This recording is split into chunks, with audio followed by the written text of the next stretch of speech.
નમસ્કાર, આપ જોઈ રહ્યા છો ન્યૂઝ 18 ગુજરાતી। આપની સાથે હું છું પ્રીતિ તિવારી। સમાચારની શરૂઆતમાં વાત કરીએ અમદાવાદ બાદ હવે વડોદરામાં સ્વાઇન ફ્લૂનો ભરડો। વડોદરામાં સ્વાઇન ફ્લૂએ માથું ઊંચક્યું। સ્વાઇન ફ્લૂના 2 પોઝિટિવ કેસ સામે આવ્યા છે। એસએસજી હોસ્પિટલના આઇસોલેશન વોર્ડમાં સારવાર ચાલી રહી છે। વહીવટીતંત્ર દોડતું થયું છે। અકોટાની 35 વર્ષીય મહિલામાં સ્વાઇન ફ્લૂના લક્ષણો દેખાયા તો મહેશ તડવી નામના દર્દી પણ સારવાર લઈ રહ્યા છે। એસએસજીમાં 25 બેડનો આઇસોલેશન વોર્ડ તૈયાર કરવામાં આવ્યો છે। આ તરફ અમદાવાદમાં પણ સ્વાઇન ફ્લૂના કેસીસ વધી રહ્યા છે અને હવે વડોદરામાં પણ 2 કેસ નોંધાયા।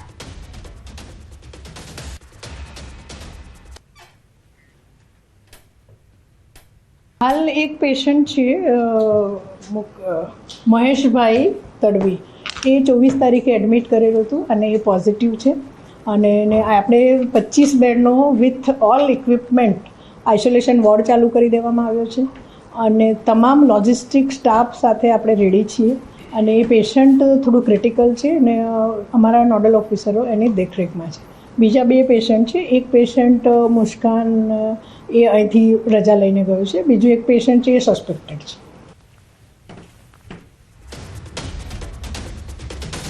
તો આ તરફ અમદાવાદમાં પણ સ્વાઇન ફ્લૂનો ફૂંફાડો। નોંધ્ય છે કે અહીં સ્વાઇન ફ્લૂના કેસમાં સતત વધારો થઈ રહ્યો છે। અમદાવાદ શહેરમાં 70થી વધુ સ્વાઇન ફ્લૂના કેસીસ નોંધાઈ ચૂક્યા છે। ઓગસ્ટ મહિનામાં જ સ્વાઇન ફ્લૂના કેસમાં વધારો નોંધાયો છે। ખાનગી અને સરકારી હોસ્પિટલમાં તમામ દર્દીઓની સારવાર ચાલી રહી છે। તો અત્યાર સુધીમાં અમદાવાદમાં 70 કેસ નોંધાઈ ચૂક્યા છે।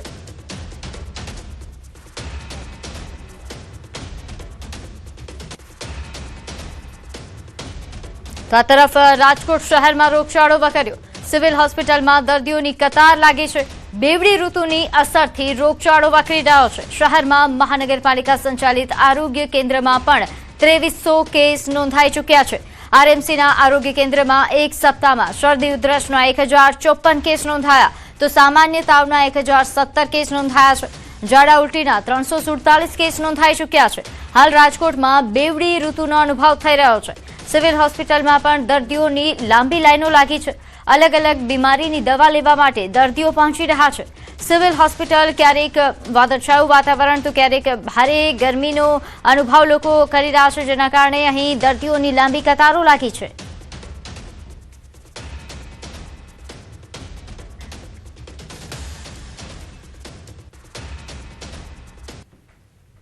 દર્દીઓની લાંબી લાઈનો લાગી છે। આપ દ્રશ્યો જોઈ શકો છો કે જે રીતે રાજકોટ સિવિલ હોસ્પિટલ છે ત્યાંના આ દ્રશ્ય છે। અહીંયા વહેલી સવારથી દર્દીઓ છે તે દવા લેવા માટે પહોંચ્યા છે। ખાસ કરીને રાજકોટ ઉપરાંત જે આસપાસના ગ્રામ્ય વિસ્તારો છે ત્યાંથી પણ દર્દીઓ અહીંયા દવા લેવા માટે આવતા હોય છે।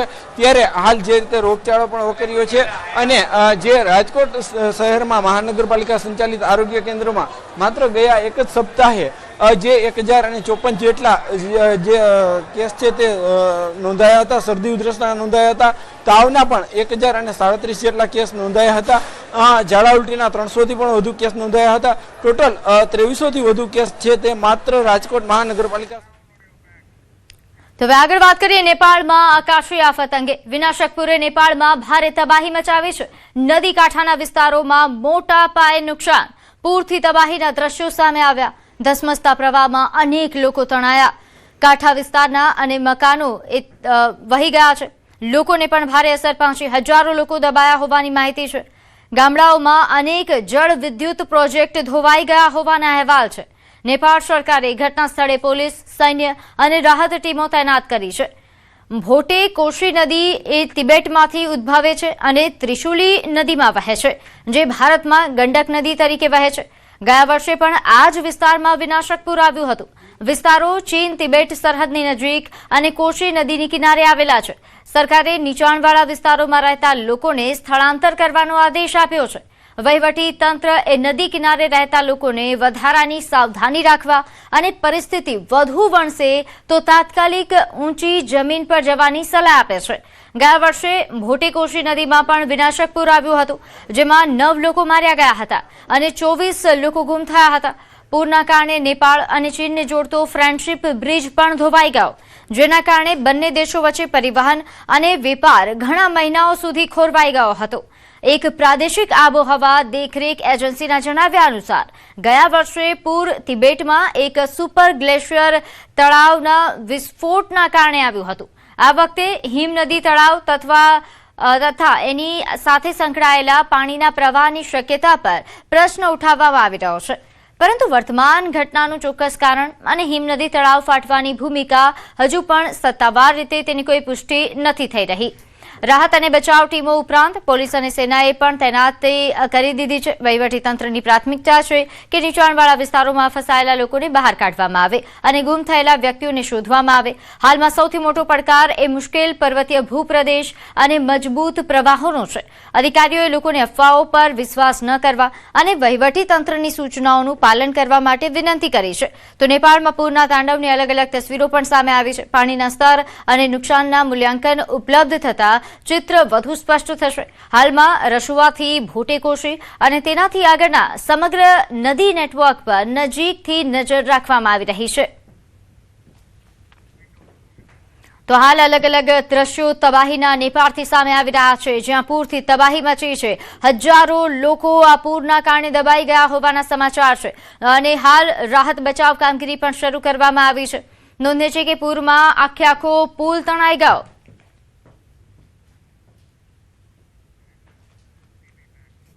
આગળ વાત કરીએ બનાસકાંઠાની, જ્યાં પશુપાલકો માટે મોટી જાહેરાત. બનાસ ડેરીના ચેરમેન શંકરભાઈ ચૌધરીની જાહેરાત. બનાસ ડેરીની એજીએમ પહેલા શંકરભાઈની જાહેરાત. રાજ્યની તમામ ડેરીઓ કરતા વધુ નફો આપીશું. બનાસ ડેરી આવતીકાલે નફો જાહેર કરશે.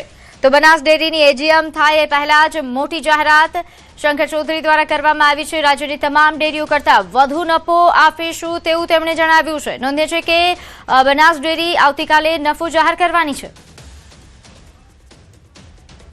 સૌથી વધારે કોનું છે જરા કહેજો આખા રાજ્યમાં, અને કેટલી રકમ છે અને કેટલા ટકા છે? બોલો. અત્યારે સૌથી વધારે રાજ્યમાં સાબર ડેરીનું 513% પ્રમાણે 560 કરોડ છે. પણ આમ રકમની વાત કરીએ તો આણંદના 620 કરોડ છે. એટલે સૌથી વધારે કેટલા ટકા છે? 620 કરોડ. 620 કરોડથી વધારે થશે એક, અને ટકાવારીમાં કેટલા છે? 13%. તો 13%થી વધારે થશે. તો ગુજરાત ભાજપના નવા પ્રભારી ગુજરાત આવશે. તરુણ ચુગ ગુજરાત પ્રવાસે આવવાના છે. ભાજપના રાષ્ટ્રીય સંગઠનની નિમણૂક બાદ તેઓ હવે ગુજરાત આવશે. પ્રભારી તરુણ ચુગ 2 સપ્ટેમ્બરના રોજ ગુજરાત પ્રવાસે આવી રહ્યા છે તેવી માહિતી. ગાંધીનગર કમલમ ખાતે તેઓ 2 મહત્વપૂર્ણ બેઠકમાં ભાગ લેશે. નોંધનીય છે કે સહભાગી પ્રથમ બેઠક પ્રભારી અને સંગઠનના હોદ્દેદારો સાથે આ પરિચય બેઠક યોજાવાની છે. બીજી બેઠક પીએમ નરેન્દ્ર મોદીના જાહેર જીવન અને શાસનના 25 વર્ષ પૂર્ણ અંતર્ગત જે કાર્યક્રમો થશે તેની રૂપરેખા અંગે યોજાશે. તો પ્રદેશ ભાજપની આગામી બેઠક અંગે ભાજપ પ્રદેશ સંગઠનના હોદ્દેદારો, સરકારના મંત્રીઓ, સાંસદો, ધારાસભ્યો હાજર રહેવા માટે પણ ફરમાન કરી દેવામાં આવ્યું છે.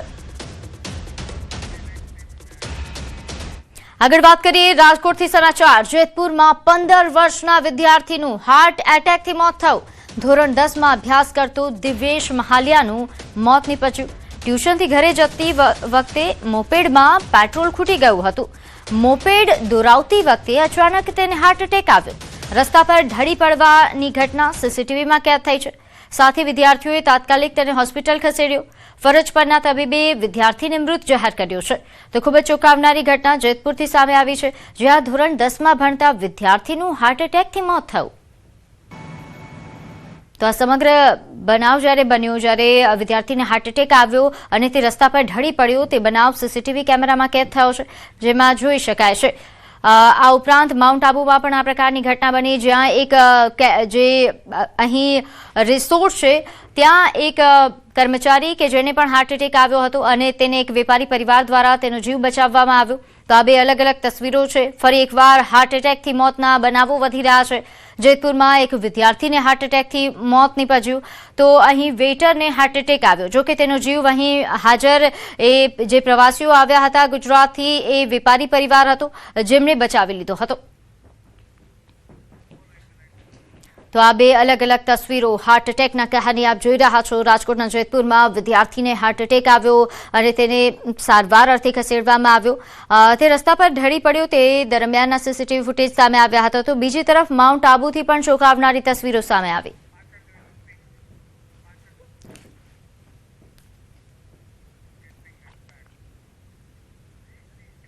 હવે વાત ખેડૂતો પર મહેર કરો।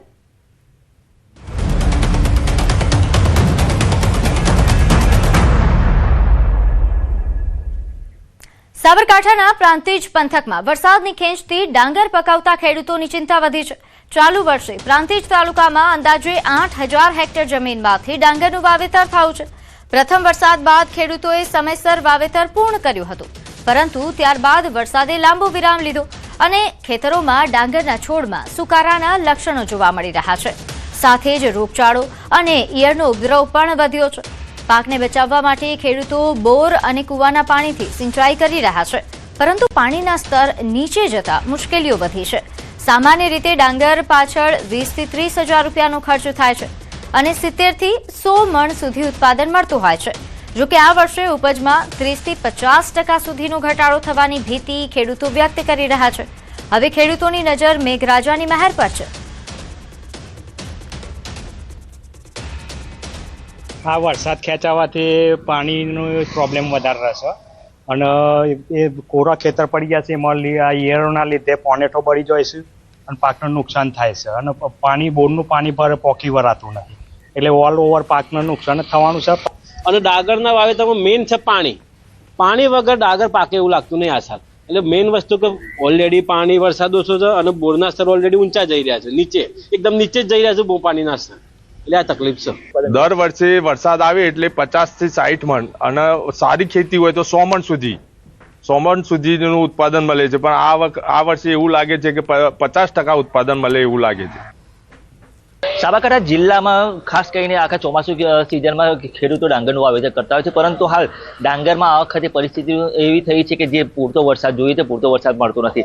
પૂરતો વરસાદ ન પડવાના કારણે અને વારંવાર જે વાદળછાયું વાતાવરણ રહેવાના કારણે ડાંગર જેવા પાકમાં વિવિધ રોગચાળો જોવા મળ્યો છે। ખાસ કરીને વાત કરીએ તો અંદર ચૂસિયા અને ઈયળનો ઉપદ્રવ થયો છે, તો કેટલીક જગ્યાએ ડાંગર પીળી પડવા પણ માંડી છે। જે ખાસ કરીને જે સૌથી વધુ પાણીની જરૂરિયાત ધરાવતો પાક હોય તો એ આ ડાંગરની ખેતી છે। ડાંગરમાં સૌથી વધુ પાણીની જરૂરિયાત જરૂરિયાત હોતી હોય છે, પરંતુ હાલ જે પૂરતો વરસાદ ન પડવાના કારણે જે ડાંગરનો પાક છે તે અત્યારે મુરઝાવા લાગ્યો છે। ખાસ કરીને એક બાજુ ખેડૂતોના મુખ પણ મુરઝાઈ રહ્યા છે, તો બીજી બાજુ પાક પણ મુરઝાઈ રહ્યો છે।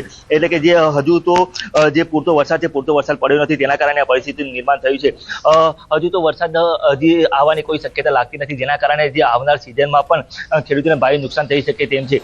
જો હજુ પણ વધુ વરસાદ ખેંચાશે તો આ જે ડાંગરનો પાક તૈયાર છે તેમાં પણ ઉત્પાદનમાં ઘટ થાય તેમાં નવાઈ નહીં। ઈશાન પરમાર, ન્યૂઝ 18 ગુજરાતી, સાબરકાંઠા। તો સાબરકાંઠામાં વરસાદની ઘટ વચ્ચે ખેડૂતો માટે મગફળીનો પાક હવે વધુ એક મુશ્કેલીમાં ફસાયો છે। જિલ્લામાં 82,632 હેક્ટરમાં મગફળીનું વાવેતર થયું છે, પરંતુ ભૂંડ અને ગાયના ઉપદ્રવથી ખેડૂતોના પાકને ભારે નુકસાન થઈ રહ્યું છે। ભૂંડ વાવેલા દાણા ખાઈ જાય છે અને તૈયાર મગફળીના છોડ ખૂંદી નાખે છે, જ્યારે ગાય છોડ ખાઈ જતા પાકનો વિનાશ અટકી રહ્યો છે। વરસાદની અછત, રોગચાળો અને જીવાત બાદ હવે 4 પગવાળા પ્રાણીઓનો કહેર ખેડૂતોની મુશ્કેલી વધારી રહ્યો છે। પાણીનો પ્રશ્ન તો છે જ, પત્તા પડતા પર પાટું એ કહી શકાય કે અત્યારે હાલ અહીંયા અમારા ભૂંડનો એટલો બધો ત્રાસ થઈ ગયો છે કે એકી ફરજ 10 થી 15 ભૂંડ એક ટોળું છે, એ મારી મગફળીની અંદર બધો પાક ઉથલી નાખ્યું છે। આ ભૂંડ તો આ બાજુ પર જાય, બીજું કે ગાય બી એટલી 40-50 ગાયનું ટોળું છે, જે તારની મારા ખેતરની ફરતા તારની વાડ હોવા છતાં તાર તોડીને બી અંદર ઘૂસી જાય છે અને પાકનો બગાડ કરે છે। તો ભૂંડ અત્યારે એટલો બધો આવે છે ને, રાત્રે આવીને બગાડીશું બહુ નથી, ઝટકામાં સીન ગણતો કે નથી કશું વાડને ગણતો ફેન્સિંગની, કારણ કે એટલું આવીને થલપાથલ જ કરી દે છે ભૂંડ આવે છે। એટલે તો 5-6 ભૂંડ આવું તો એ બધું ખેતરની રાહત તારવા નાખે છે, એમાં ફર્યો જ ફેલ પછી એક હશે ગોમો ના આવું। તો ગાયોનો એ ત્રાસ છે, તો ગાયોનો તો ખરેખર આ નિકાલ ગાયો અને ભૂંડ આનો તો કંઈક સત્વરે નિકાલ થવો જ જોઈએ કે ગવર્મેન્ટ આમાં કંઈક કરે તો સારો એવો ફાયદો થાય ખેડૂતને બચારાને। તો પોરબંદર જિલ્લામાં ખેડૂતો આકાશ તરફ મીટ માંડીને બેઠા છે. શરૂઆતના સામાન્ય વરસાદ બાદ પાણીનું ટીપું પણ જોવા નથી મળી રહ્યું. અહીં જિલ્લામાં દુકાળ જેવી સ્થિતિનું નિર્માણ થયું છે. ઓડેદર, રતનપર, ગોસા સહિતના અનેક ગામોમાં ખેડૂતોની હાલત કફોડી બની રહી છે. ખેડૂતોનું કહેવું છે કે મોંઘા ભાવના બિયારણો અને ખાતર લાવીને વાવેતર તો કરી દીધું, પણ હવે આ લીલોછમ ઊભો પાક નજર સામે સુકાઈ રહ્યો છે. ગોસા, રતનપર સહિતના સમગ્ર પંથકમાં ખેડૂતોએ વીઘે હજારો રૂપિયાનો ખર્ચ કરી નાખ્યો છે અને નજર સામે જ મગફળીનો પાક કરમાઈ રહ્યો છે. આ જળ સંકટ ખેડૂતો માટે બેવડો માર લઈને આવ્યો છે. સિંચાઈના અન્ય કોઈ જ વિકલ્પ ન હોવાથી ખેડૂતો સંપૂર્ણપણે વરસાદ પર નિર્ભર છે. જે ખેડૂતો પાસે બોરવેલ અને કૂવા છે તેમના તળ પણ હવે અત્યંત ઊંડા ગયા છે. ત્યારે ખેડૂતો હવે ફક્ત સરકાર પર નિર્ભર થઈને બેઠા છે. અત્યારે અમારા વિસ્તારમાં એક રીતે તમે જોવો તો 1.5 ઇંચ અત્યાર સુધીમાં વરસાદ થયો નથી. એટલે માનો કે ગણો તો જરાય વરસાદ થયો જ નથી અમારા વિસ્તારમાં. અમારી માંડવી આમાં કઈ અમે કમાઈ લીધા જેવું છે નહીં. એટલે સરકાર પાક વીમો માફ કરી શકે કે સરકાર ગમે માલ ઢોરની ને પૂરતી અમને સગવડ થાય એ રીતના સરકાર શ્રીને અપીલ છે અમારી. એમ બાકી આમાંથી હવે શું કાઢી લેવું? આમાં માંડવી સમય વયો ગયો ને, એ મુદત પૂરી થઈ. જે અટાણે માલ થઈ ગયો હોય, અટાણે જે માલ થઈ ગયા માંડવીમાં, જે ખાવા થઈ ગયા, અને આમાં તો આ ઝાડમાં તમે ઉપાડે ને દેખાડો ભાઈ રાહુલ ઉપાડતા ઝાડમાં આમાં નેત બીબડો કે નેત ખીલો કે કઈ તો આમાં શું થાય? બસ આમાં ભાતરવામાં મેં થાય કે ગમે ત્યારે થાય. હવે આની મુદત પૂરી થઈ. ભવિષ્ય તમે જોવો તો આ વાવેતર કરી દેજો. જેમ હતું એ બધા ખાતર બધી મંદિર વાવેતર છે ભાઈ. મેં થાય એટલે જાય પણ મારે થયો નથી. કે મોટા ભાગનું મગફળીનું અમારે વાવેતર થયું તો વરસાદ ખેંચાતા મગફળી બધી નિષ્ફળ ગઈ. કદાચ આવતા મહિનામાં વરસાદ થાય તો આ મગફળી છે એ હવે થાય નહીં. ટૂંકમાં વરસાદ થાય તો ઢોરનું કે કોઈ સારો કે લીલું એવું થાય, પણ મગફળીનો પાક તો હાવ નિષ્ફળ જ ગયો છે. ટૂંક સમયની અંદર જ વધીને 1 કે 2 દિવસની અંદર આપણે માનનીય ખેતી નિયામક શ્રીના માયરો ધ્યાને આ વસ્તુ લેવા જઈ રહ્યા છે અને આપણે લેખિતમાં માનનીય ખેતી નિયામક શ્રીનું આમાં ધ્યાન દોરીશું. તો જો આપણા પાકની નુકસાનીની ભીતિ રહે છે તો રાજ્ય સરકાર ખેડૂતોના હિતમાં ખૂબ સકારાત્મક રીતે વિચારશે એવો મને 100% વિશ્વાસ છે. તો દેવભૂમિ દ્વારકામાં ઘાસચારાની અછતથી પશુપાલકો પર સંકટ તોડાઈ રહ્યું છે. દેવભૂમિ દ્વારકા જિલ્લામાં વરસાદની અછતના કારણે ખેડૂતોની સાથે હવે પશુપાલકોની મુશ્કેલીઓ પણ સતત વધી રહી છે. વરસાદ ખેંચાતા ઘાસચારાની ભારે અછત સર્જાઈ છે, જેના કારણે પશુપાલનનો ખર્ચ વધ્યો છે અને પશુઓના દૂધ ઉત્પાદનમાં પણ મોટો ઘટાડો નોંધાઈ રહ્યો છે. પશુપાલકોનું માનીએ તો દૂધ ઉત્પાદનમાં અંદાજે 50% સુધીનો ઘટાડો થયો છે. ચોમાસાની શરૂઆતથી જ વરસાદ ખેંચાતા ઘાસચારાની ઉપલબ્ધતા ઘટી છે. બીજી તરફ ગયા વર્ષે કમોસમી માવઠાના કારણે સંગ્રહ કરેલો ઘાસચારો પણ પલળી ગયો છે, જેના કારણે પશુપાલકોને પણ મુશ્કેલીઓ પડી રહી છે. જેમ તેમ કરીને વર્ષ પસાર કર્યા બાદ હવે ચાલુ વર્ષે પણ વરસાદની ઘટના કારણે ઘાસચારાની અછત વર્તાઈ રહી છે. ઘાસચારો મોંઘો બનતા પશુપાલકોનો ખર્ચ વધ્યો છે. પશુપાલકોના જણાવ્યા પ્રમાણે અગાઉ લીલો ઘાસચારો 1 મણના અંદાજે 100 રૂપિયામાં મળી જતો હતો, જેનો ભાવ હવે 200 રૂપિયા પણ વધી ગયો છે. જ્યારે અગાઉ આશરે 200 રૂપિયામાં મળતો સૂકો ઘાસચારો હવે 500 થી 600 રૂપિયા વેચાઈ રહ્યો છે. એક પશુને રોજના આશરે 10 થી 15 કિલો જેટલા ઘાસચારાની જરૂરિયાત હોય છે, પરંતુ ઘાસચારો મોંઘો બનતા પશુપાલકો માટે પૂરતા પ્રમાણમાં ઘાસચારો ખરીદીને પશુઓને ખવડાવવો પણ મુશ્કેલ બની ગયો છે. હવે અત્યારે અમારી પાસે જરાય ચારો છે નહીં. લીલા ચારાનો 100 રૂપિયા ભાવ હતો એ અત્યારે 200 રૂપિયા થઈ ગયો. સૂકા ચારાનો 200 રૂપિયા ભાવ હતો અત્યારે 400 રૂપિયા થઈ ગયો. જેથી કરીને અમને ચારવા પશુપાલન કરવું બહુ મુશ્કેલ છે. અને દૂધ અમારી પાસે જે 25 લીટર દૂધ હતું એ અત્યારે 10 ને 12 લીટર ઉપર આવી ગયું છે. તો વરસાદની અછતના કારણે એક તરફ ખેડૂતોના પાક સુકાઈ રહ્યા છે, બીજી તરફ પશુપાલકો માટે પશુઓને પૂરતો ખોરાક આપવો પણ મુશ્કેલ છે. દૂધ ઉત્પાદન ઘટી રહ્યું છે, પશુપાલનનો ખર્ચ સતત વધી રહ્યો છે. આ સ્થિતિમાં પશુપાલકોની સરકાર પાસે એક જ માંગ છે કે વરસાદની અછતને ધ્યાનમાં રાખીને તાત્કાલિક ધોરણે પશુઓ માટે પૂરતા પ્રમાણમાં ઘાસચારાની વ્યવસ્થા કરવામાં આવે અને સસ્તા ભાવે ઘાસચારો ઉપલબ્ધ કરાવવામાં આવે, જેથી પશુપાલન વ્યવસાયને બચાવી શકાય. અત્યારે નિરણ લેવા જાય તો 500, 600, 700 રૂપિયા લે છે, તો શેરડી લેવા જાય તો 125 રૂપિયા છે, બરોબર.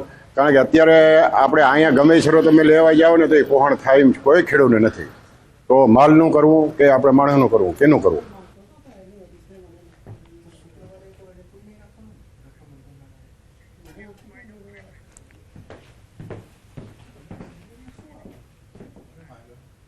સમાચારોમાં હાલ સમય થયો છે એક નાનકડા વિરામનો.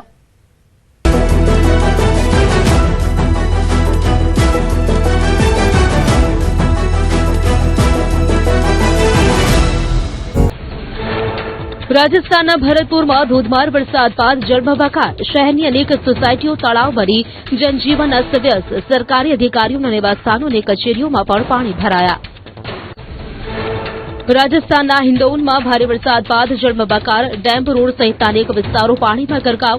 દુકાનોમાં વરસાદી પાણી ઘૂસી જતા વેપારીઓને માલસામાનના નુકસાનથી મોટો આર્થિક ફટકો. રહીશો અને વેપારીઓમાં વહીવટીતંત્ર સામે રોષ ભભૂક્યો. રાજસ્થાનના સપોટરામાં કાલીસીલ ડેમ ઓવરફ્લો. 26 ફૂટની ક્ષમતા સામે ડેમમાં પહોંચ્યું 27 ફૂટ પાણી. ડેમ છલકાતા આસપાસના ખેડૂતોમાં ખુશીનો માહોલ. સિંચાઈ માટે પાણીની ઉપલબ્ધતા વધવાની પ્રબળ આશા. ઉત્તર પ્રદેશના લલિતપુરમાં ભારે વરસાદે વધારી હાલાકી. તોફાની બન્યા નદી નાળા. જોખમી પ્રવાહમાં બાઇક કાઢવી ભારે પડી. પાણીના ધસધસતા પ્રવાહમાં તણાઈ ગઈ બાઇક. સદનસીબે ચાલકનો આબાદ બચાવ. ગાઝિયાબાદના લોનીમાં વરસાદ પછી જળબંબાકાર. દિલ્હી સહરણપુર રોડ અને લોની રોડ પર પાણી ભરાયા. જળબંબાકાર વચ્ચે ગાયબ થયેલા ખાડામાં પછડાયા બાઇક સવાર યુવકો. પાણીમાં ફસાયેલી એમ્બ્યુલન્સને ટ્રેક્ટરથી બહાર કઢાઈ. ઉત્તર પ્રદેશમાં સોનભદ્રના ઓબરામાં સતત 2 દિવસથી ભારે વરસાદ. અનેક વિસ્તારો પાણીમાં ગરકાવ. અધૂરી નાળીઓ અને નબળી ડ્રેનેજ સિસ્ટમના કારણે ઘૂંટણસમાં પાણી ભરાયા. સમસ્યાથી ત્રસ્ત ગ્રામજનોએ ન્યાયની માંગ કરી. ઉત્તર પ્રદેશના ચિત્રકૂટમાં ભારે વરસાદના પગલે મિર્ઝાપુર ડેમનો પાળો તૂટ્યો. ડેમનું અનિયંત્રિત પાણી ગામડાઓ અને રસ્તાઓ પર ફરી વળ્યા. અનેક વિસ્તારોનો સંપર્ક તૂટ્યો. બાંદા રાજાપુર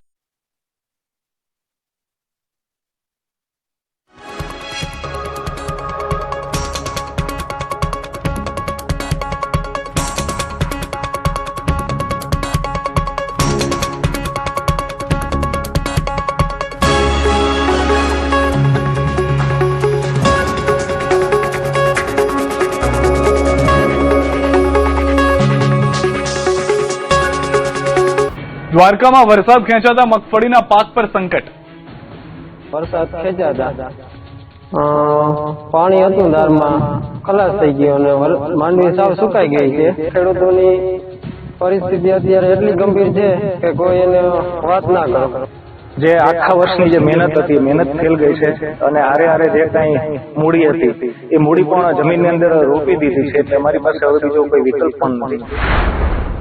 આ વેદના છે જગતના તાતની. દેવભૂમિ દ્વારકા જ્યાં ખેડૂતોની આંખો સામે સુકાઈ રહ્યો છે મગફળીનો પાક. વરસાદ ખેંચાતા જગતના તાત પર જાણે આભ તૂટી પડ્યું છે. ખંભાળિયાના લાલપરડા ગામે ખેડૂતે સારા વરસાદની આશાએ મગફળીનું આગોતરું વાવેતર કર્યું. ખેતરમાં લીલોછમ પાક જોઈને પરિવારના સારા દિવસોની આશા બંધાય. પરંતુ વરસાદે જાણે અચાનક મોઢું ફેરવી લેતા આ આશાઓ પર પાણી ફરી વળ્યું. વરસાદ ન પડતા કુવા અને બોરના તળિયા દેખાવા લાગ્યા. સિંચાઈ માટે પાણી ન મળતા ખેડૂતે જે પાક માટે દિવસ રાત મહેનત કરી, બિયારણ નાખ્યું, ખર્ચ કર્યો અને સારા ઉત્પાદનના સપના જોયા, એ જ પાકને બચાવવાની જગ્યાએ હવે ખેડૂતે પોતાના હાથે ઉભા પાકમાં ટ્રેક્ટર ફેરવાની કઠોર મજબૂરી વેઠવી પડી. 1 વીઘા પાછળ 5 થી 6 હજાર રૂપિયા ખર્ચાયા. પાક સંપૂર્ણ નિષ્ફળ જાય તે પહેલા જ કોઈ મગફળી બચી છે તેને ઉપાડી હવે પશુઓના ઘાસચારા તરીકે ઉપયોગ કરવાનો નિર્ણય લેવાયો. આકાશ સામે મીટ માંડીને બેઠેલા ખેડૂતને હવે એક જ સવાલ સતાવી રહ્યો છે: વરસાદ ક્યારે આવશે? એ તો ખબર નથી, પણ સુકાઈ ગયેલી મહેનતનું વળતર કોણ આપશે? દ્વારકામાં વરસાદ ખેંચાતા ખેડૂતોની હાલત કફોડી. રોકાણ સામે હવે રિટર્નની પણ ગેરંટી નહીં. અને મગફળીમાં કોઈ કાંઈ કહેવાય કાંઈ ભાવ ઉકાઈ ગયું, કોઈ વસ્તુ કાંઈ થાય નથી. અત્યારે વરસાદ થાય તો અમારે ચરાઈ થાય નથી, ચરોય માન થાય છે. ખેતરમાં મુરઝાતી મગફળી, ખાલીખમ કુવા, સૂકા ભટ્ટ નદી અને ડેમ. અત્યંત વેદના ભરેલી આ પરિસ્થિતિમાં આકાશ તરફ મીટ માંડીને બેઠેલા આ દ્વારકાના ઠાકર શેરડી ગામના ખેડૂતોને મેઘરાજાએ જાણે કે રજડાવી મૂક્યા છે. આ એક ગામની નહીં પણ અનેક ગામના ખેડૂતોની સ્થિતિનો ચિતાર.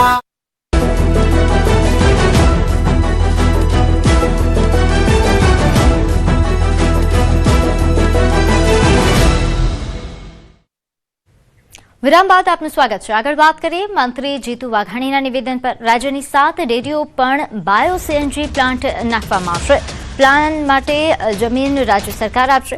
મારુતિ સુઝુકીએ બનાસ ડેરી સાથે મળીને ભારત ટેક્સી લીઝ પર આપવાની શરૂઆત કરી છે. ગોબરથી ગૌરવ અને કચરામાંથી સંપત્તિ બનશે. ઉત્તર ગુજરાતને હવે ઊંચાઈ પર લઈ જવાનું કામ શંકરભાઈએ કર્યું છે. ગોબર to gas, gas to energy, slurry to fertiliser, farmer to પ્રોસ્પેરિટીની મિત્રો આ વાત એ ખૂબ મહત્વની છે. ત્યારે સહકારી સંસ્થા, પશુપાલન, ટેકનોલોજી, વેસ્ટ ટુ વેલ્થ, આ સ્વપ્ન એ કાગળ ઉપર હતું.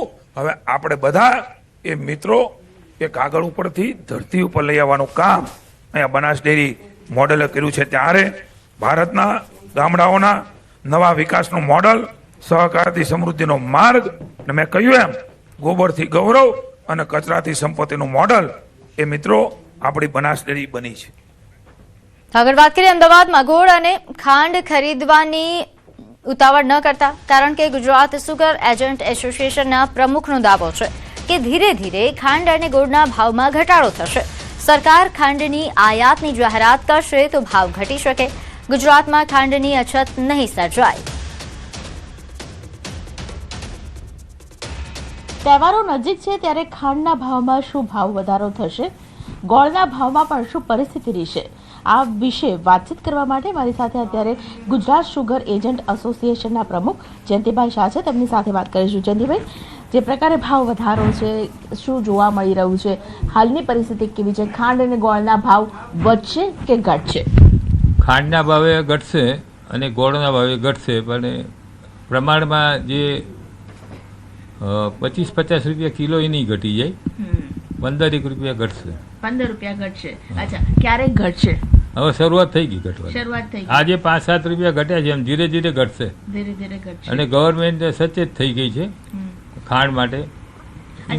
ઇમ્પોર્ટ અત્યારે 10 લાખ ટનની આપી છે, વધુ જરૂર પડે તો 10 લાખ ટન બીજી આપે એમ છે. આ પ્રકારની જે પરિસ્થિતિ ઊભી થઈ, અચાનક જ ખાંડના ભાવ વધી ગયા, કેવી રીતે આપ જોઈ રહ્યા છો? કારણો કયા મુખ્ય જવાબદાર લાગે? મુખ્ય કારણ ઉત્પાદનમાં જે આંકડો હતો એ આંકડામાં થોડી ભૂલ પડી ગઈ. જે શેરડીમાંથી ઉત્પાદન થવું જોઈએ એ ઉત્પાદન થયું નહીં અને ઉત્પાદન ઓછું થયું. 30 લાખ ટનનો ફરક પડી ગયો. બસ આ જ મુખ્ય કારણ એ જ ઉત્પાદનના જે આંકડા ઇઝમા તરફથી મૂકવામાં આવ્યા હતા અને ગવર્મેન્ટે એના ઉપર વધારે ભરોસો રાખીને આપણને શરૂઆતમાં ઇમ્પોર્ટ એક્સપોર્ટ કરવાની છૂટ આપી હતી. સારું થયું, સદનસીબે આપણે 8 લાખ ટન જ એક્સપોર્ટ થઈ ગયો. 20 લાખ ટન થયું હોત તો વળી પાછી વિપરીત પરિસ્થિતિ આવે. એટલે હજુ ભાવ ઘટવાની શક્યતાઓ ખરી? હા, ખરી. ભાવ ઘટશે. ભાવ તમારે સમજો અત્યારે 2 મહિના પૂરતું જ આ તકલીફ છે. ભાવ હોલસેલ 55 થી 60 ની વચ્ચે રહેશે અને ત્યાર પછી બીજા 10 રૂપિયા ઘટી જાય એવું લાગે છે. સરકાર દ્વારા વેપારીઓને શું કહેવામાં આવ્યું છે? કારણ કે હાલની પરિસ્થિતિ, તહેવારો પણ નજીક છે, કોઈ સૂચના આપવામાં આવી છે?